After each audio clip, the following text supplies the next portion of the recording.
সমন্বয়কদের মধ্যে এই মুহূর্তে হাসনাত এবং সার্জিস প্রতিদিন ন্যূনতম ৫ থেকে ৬ লক্ষ টাকা করে দুবাইতে পাচার করছে, জমা করছে দুইটি ব্যাংকের অ্যাকাউন্টে, মাশরেক ব্যাংক এবং এমিরেটস ইসলামিক ব্যাংক।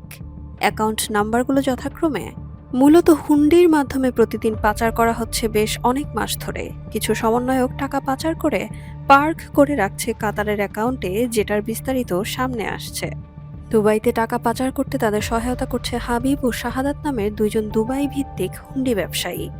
এখানে আরও অনেকেই থাকতে পারে। তারা দুবাইকে মূলত ব্যবহার করছে তাদের পাচারকৃত টাকা পার্ক করে রাখার জন্য। ইতিমধ্যে দুবাইয়ের অদূরে দামাক হিলস ২ নামক এলাকায় ভিলা কেনার প্রস্তুতি চলছে। যে রিয়েল এস্টেট কোম্পানির সাহায্যে এসব ভিলা কেনার কথা চলছে, তাদের বিস্তারিত অচিরেই সামনে আসবে।